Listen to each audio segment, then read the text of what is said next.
Kur hapen dyert e teatrit, nuk zbulohet vetëm skena, por një botë e tërë që zakonisht fshihet pasaj. Ditët e hapura të teatrit vinë si një ftesë unike për publikun të përjeton artin po nga afër. Për të iduar trokitjeve, për këtë eksperiencë të veçantë, sot do flasim edhe me drejtorin e teatrit, të cilin e kemi në studion tonë, zotëri Ismet Ramadani, teatri shqiptar, ta potencoj. Zotëri Ismet Ramadani, mirë se erdhe në emisionin tonë. Mirë se ju gjeta, kënaqësi gjithmonë të jem musafir këtu të kjo. Faleminderit. Na thuani pak çka ju shtyu që të organizoni këto ditët e hapura të teatrit, që nga brenda ta ndjejmë ne edhe çfarë është në fakt?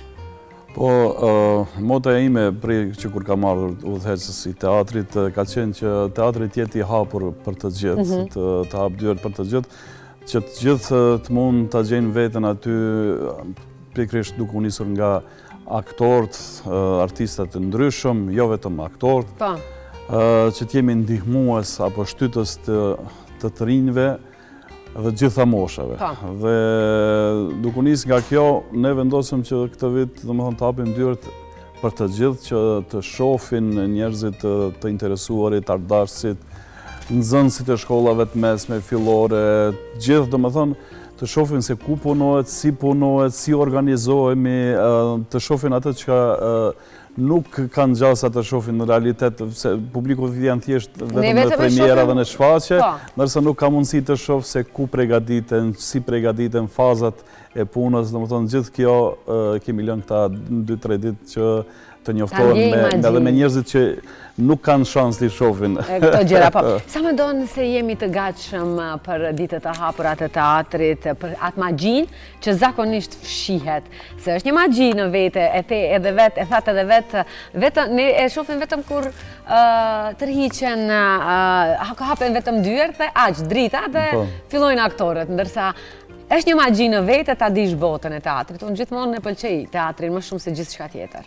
Ja, dje për shembull kishim fëmijë më shumë dhe dita e parë dhe shumicë në fillim i pyetëm gjithë kush dëshiron të bëhet aktor, kishte 1 ose 2 prej tyre të cilët u përgjigjen që po, kurse në fund, mbasi gjithë u bërën.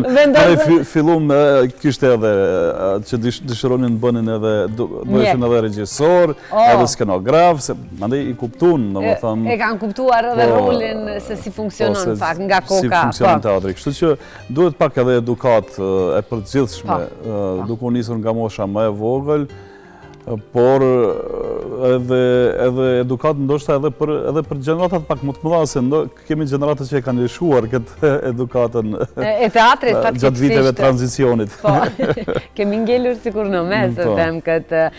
Çka mendon se do t'i surprizon më së shumti vizitorët? Po ku e di? Mënyra e funksionimit ndoshta? Po, puna se si bëhet, domethënë për herë të parë njerëzit e shohin qartë se si funksionojmë ne, dje kishim rastin t'ju shpjegojmë edhe kur bëhem gabime, se si gjindemi në gabime, si gjindemi në situata që të palakmueshme, se si duhet punëtori apo ai që është përgjegjës për teknikën, se si duhet reagoj. Kështu që besoj interesimi është i mirë dhe ne jemi mirëpresim edhe sot musafirë dhe nesër, edhe pse nesër udhtojmë. Kemi për një festival. Do na tregoni pas pak. Ju edhe vetë si pjesë e teatrit, po tani edhe në udhëheqje, cili moment mendoni se është më magjik se veç faqja? Nga prapa skenat. Prapa skenat zhvillohet një shfaqje tjetër. Kam qenë, domethënë, edhe në situata të ndryshme kur kam luajtur, domethënë prej aty kur ke ndonjë siklet, ndoshta një hamendje të dal apo mos dal në skenë nga frika, nga emocioni, deri tek ndoshta ndonjëherë ka radhë ndonjë skenografi prej lartë, duhet dish ta menaxhosh.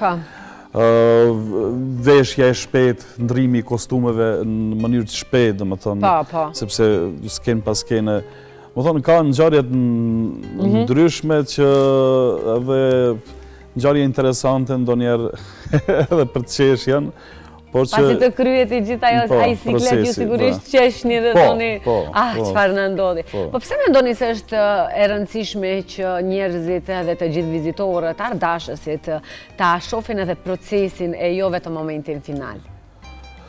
Po,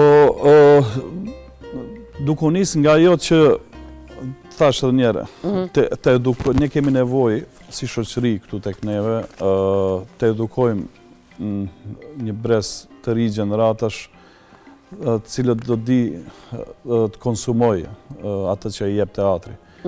Sepse sikur tash edhe më herët kanë kaluar vitet gjatë gjithë këtyre viteve të tranzicionit, sikur në shumë momente ne jemi shkput nga teatri, jemi shkput nga filmi, jemi shkputur nga shumë sende... Nga poezia, nga kinematografia, nga artin përgjithësi dhe kultura... Edhe pse unë jam edhe profesor në fakultet, ndoshta ndonjë gjenerat, kur ka qollu gjenerat me mirë tash, apo nga mësimdhënës të mirë që është kultivu ajo gjenerat, kemi pas edhe gjeneratat mira. Mirë po, ndodh që të kalon një gjenerat, 4-5 gjenerata pa informum për teatr, gjenerate cila nuk ka ardhur në teatr asnjëherë, nuk ka pas shfaqje. Ishim vitin e kaluar në një nga shkollat e mesme dhe bënëm një anketë me nxënësit dhe dikun 90% anketa s'kishin qenë në teatr. Asnjëherë.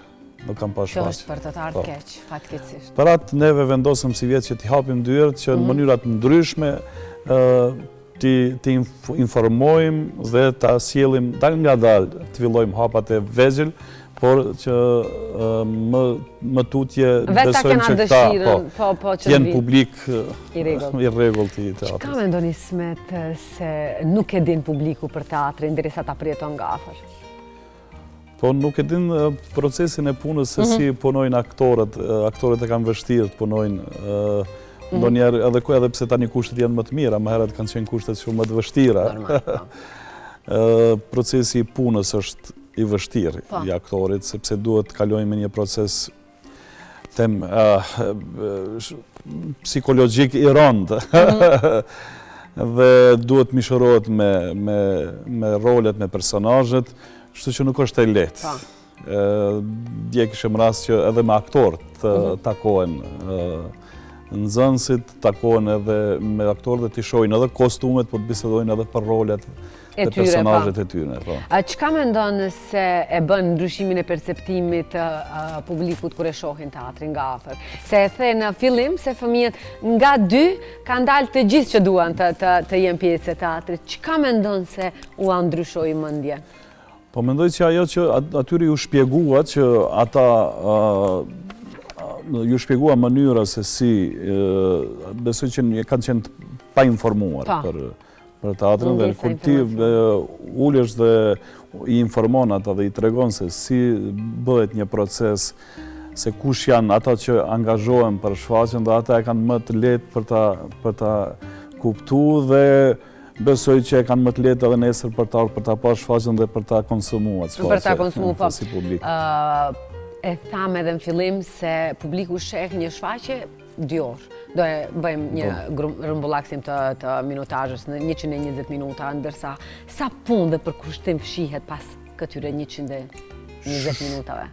Shumë. Ndodh që një shfaqje të bëhet gati, për shembull, të punohet 2 muaj. Për çdo ditë, ndonjëherë nga 2 prova në ditë, ndonjëherë nga 1 provë. Dhe aktori aty ballafaqohet me emocionet ndryshme, me një luftë për të bërë rolin ashtu si duhet, normalisht me bashkëpunim me regjisorin, dhe shpesh ditë jetë edhe me dhimbje ajo punë, sepse ndonjëherë mund të edhe zhgënjehesh, nuk është e lehtë. Nuk është e lehtë, kërkon shumë angazhim, shumë përkushtim më thonë maksimal. Nga ajo që shohim ne në rrjetet. Kemi edhe ndonjëherë ndodh që dalë edhe nga vetja, kemi konflikte edhe me kolegë, me regjisor, Mirë, po në fund gjithë shka mbaron mirë. Këtu duat lidhem se juve njifeni si një familje shumë mirë që kaloni me njëri tjetrin. A ndodhin momente kur dilni nga vetja? Ndodhin, mirë po ne e falim njëri tjetrin se njifemi gjatë kohë dhe e dim që kjo ndodh. Gjatë proceseve ndodh dhe nëse dikush është pak më nervoz ose del nga vetja, ne dim të heshtim dhe okej, mas provove... 15 minutave... Mas falë. Hajde shkojmë të pim nga një kafe. Cila është një sfidë në vete për ta menaxhu teatrin në botën digjitale dhe në botën e teknologjisë? Shumë e vështirë. Shumë e vështirë sepse kjo zhvillimi teknologjik tani e ka bët vetën që neve si shoqëri jemi shndruar në një fast food. Sa fjale mirë, nuk e pas kam dëgjuar, po tani do e gjithë shka neve dëshirojmë ta marrim shpejt dhe ta konsumojmë shpejt, nuk na intereson diçka që zgjat dhe që është kualitative, por diçka shumë pak më e lehtë edhe më e shpejt. Fatkeqësisht, jemi duke jetuar në këtë periudhë, mirë po sfida jonë më e madhe është që publikun ta sjellim në teatr, t'i ofrojmë publikut atë që ai e dëshiron, të komunikojnë, domethënë, kjo është ai komunikimi me publikun që e kemi sjell, se neve në komunikimin e djeshëm edhe sot që më besoj, bisedojmë për atë se çfarë dëshirojnë ata të shohin, çfarë kanë lexuar, cilin shkrimtar do kishin dashur. Po, më interesant, po. Dhe kjo është që neve dëshirojmë këtë komunikim përveç se jashtë teatrit tjetër edhe nëpërmjet shfaqjeve, ku neve do t'ja qëllojmë shijen e publikut. Kemi filluar tani me disa komedi, besoj këtë vite... Aty janë rinja pak më të interesuar në komedinë. Po shife, vetë e thatë, zhvillimi teknologjik. Tani edhe lajmet jo të mira për çdo ditë e kam bët vetën që njeriu dëshiron pak të ikë nga lajmet e zymtat, pak më shumë të relaksohet dhe të zbavitet. Mëse e vërtet. Si e balanconi tradicionalen me risin sot, sepse normalisht teatri duhet të sjellë edhe vepra dhe performanca shumë tradicionale të autorëve të mëdhenj, po ashtu edhe duhet të sjellë gjëra të modernizuara, të them. Po, normalisht që këtë e bëjmë me zgjedhjen të regjisorëve. Kemi edhe tekste më të vjetra, për shembull Ricardin, vitin e kaluar të Shakespeare-it, ne e bëm në kohë tashme me po, domethënë në mënyrë pak më moderne, por që funksionon dhe funksionon shumë mirë. Dhe mundohemi që gjithmonë t'i balancojmë, sepse me do e mos ne jetojmë në një kohë tjetër, tash nuk mund t'a luajmë Shakespeare-in si para sa viteve. Kështu që gjithmonë shohim t'jemi në trend me kohën. Cili është emocioni duar trokitjeve pas një procesi shumë të gjatë, një shfaqje, sepse ju jeni aty gjatë gjithë kohës, shihni se si po pregaditen, se sa stres, se sa mërzi po kalojnë aktorët, se ne e shohim vetëm atë 120 minutë dhe ne vetëm e shohim ishte bukur, sepse shija është relative. Ju në fund të duar trokitje dhe komentet, për ju flasin shumë. Si i menaxhoni? Publiku nuk gënjen asnjëherë. Publiku është i sinqert dhe nëse ke luajtur mirë, nëse ka qenë shfaqje mirë, ta jep hakun me duar trokitje. Duar trokitje është shpërblimi më i madh për shfaqjen dhe për aktorin. Dhe kjo është moment kur ti je shef me të vërtet edhe nga ulurimat e tyre, din shpesh edhe të ulurojnë në publiku dhe me ato bravot e tyre duke na uruar. Por që them, kjo është dhurata më e mirë dhe më e sinqertë. Neve mund ta jetojmë kur ndonjëherë ka qenë shfaqje. Jemi duke diskutuar në një botë me tranzicione, në një gjendje momentale ku kemi gjeneratat të cilat janë pas asaj tradicionale dhe gjenerata e teknologjisë. Çka mendoni se në më shumë po shihet teatri apo po ndjehet? Sepse unë e ndjej për vete. Po. Futëm dhe nuk dua të mendoj asgjë për ato minuta. Kemi një numër të vogël të konsumuesve që vinë e ndjejnë teatrin. Gjenerata më vjetër. Po, më të vjetër, po ka dhe tri, nuk mungon, dhe gjenerata të treja, ka shpresë.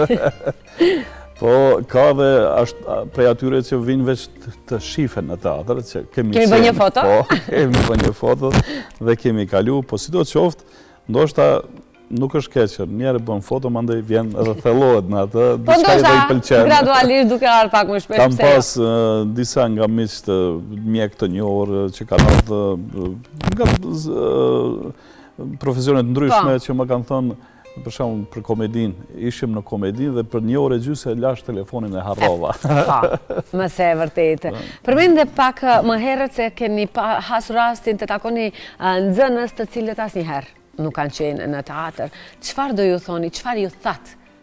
Si i bindët apo si ju ja u dhat një mesazh pozitiv drejt teatrit, ta shohin se është një gjë që ata me do e mos duhen ta bëjnë. Është shqetësuese, domethënë neve bisedum me mësimdhënësit e tyre, edhe ju tham që s'pari edhe mësimdhënësit duhet vinë të shohin faqes, edhe ata mungojnë.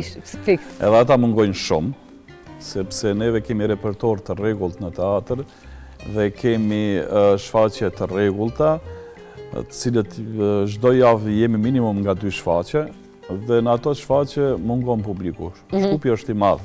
Mos them tash qytetet e tjera, por Shkupi është i madh, ka mjaft publik shqiptar që mund të vinë në ato shfaqje dhe ta mbushin sallën. Mirë po fatkeqësisht salla nuk them që është keq, mirë po larg jemi asaj që jemi të kënaqur me publikun. Fatkeqësisht, po ka shpresa. Ka shpresa sepse them, jemi duke punuar në drejtim që të konsolidojmë edhe repertorin, edhe shihen e shikuesit publikut, gjithçka. Duhet po të gjendet një bilans. Ka shfaqje që mbahen mend shumë gjatë. Çfarë i bën ata që të ngelen, sepse na ka ndodhur që edhe në premier po të shkojmë përsëri ta shohim një shfaqje të njëjtë, aq shumë që na ka lënë mbresa. Ka shfaqje, për shembull komedi interesante që luhen ADN e kam pa 2-3 herë, nëse nuk jam gabim. Prej aktorëve që ndoshta dhe ndryshojnë ndonjëherë, ndryshime vetvetiu prej brenda, po është edhe emocioni sigurisht, emocioni që e lidh shikuesin me atë shfaqje dhe ai ka nevojë që të vijë ose ndjen kënaqësi që të vijë prap, ka pasur domethënë. Unë si aktor kam pas shfaqje që kam shku, kam pa komedinë e fundit s'di sere, kam pa 10 herë më duket. Edhe nuk të, çka është më interesant se nuk të bëhet mërzi. Edhe që ishim më shumë. Se di momentin dhe vërse po. A jep emocioni, se jemi të emocioni, a jep emocioni një farë suksesi artistik? Po, thash edhe më herët, ajo është një sinjal që të vjen prej publiku dhe kur e shefti që publiku do më thonë Eduard Troker dhe reagon ndaj teje, vetë-vetiu të shtynë që të punosh edhe më shumë dhe të konsolidosh edhe më shumë për gjitha rolet që i bën në tavë. Dua një pyetje pak më personale, a ka një shfaqje që juve ju ka ndryshuar edhe si njeri jo vetëm si profesionist?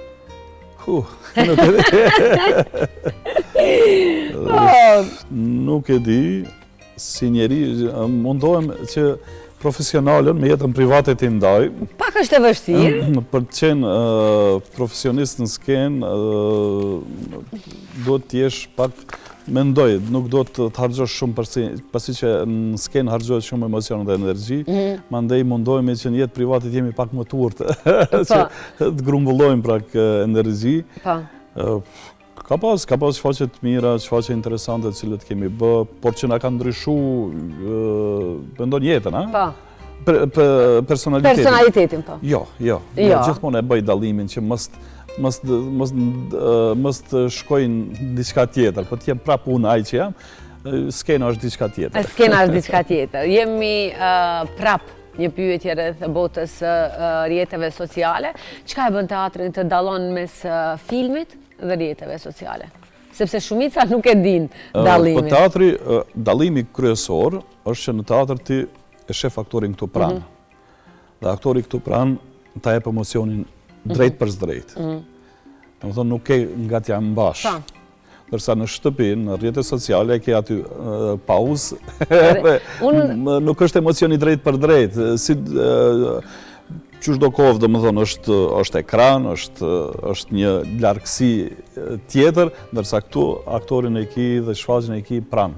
Unë mendoj vetë faktin që duhesh të fokusohesh sepse nuk ka ripërsëritje të ti si publik je pjesë asaj shfaqje në atë moment kur zhvillohet shfaqja. Po edhe nuk mund ta rikthesh një moment, kështu që duhesh të jesh i fokusuar tërkohën, sepse nuk ato momentet nuk dua të ikin. Energjia, emocioni është aktori dhe shfaqja jep energji dhe emocion.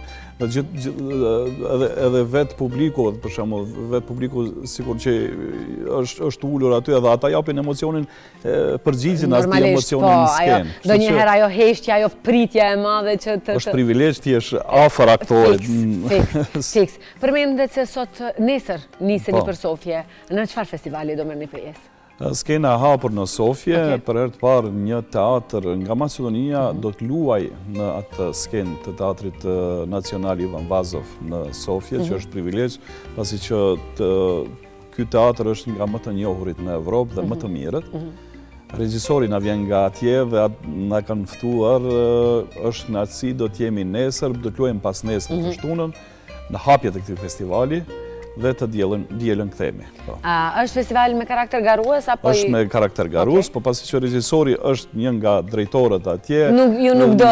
Po, ka një konflikt interesi, kështu që do të jemi neve si mysafir special sigurisht. Po, vetëm në hapje solemne të festivalit. Okej, kjo është një privilegj dhe është një gjë e bukur për CV-n e teatrit shqiptar, pse jo? Po, përfundimisht pak të fillojmë dalim prej këtyre kufive tonë etnik, Preshev, Kosovë, Ferizaj, Prishtinë, po. Dhe dua për ju personalisht, ku lind magjia e teatrit? Po, ku lind?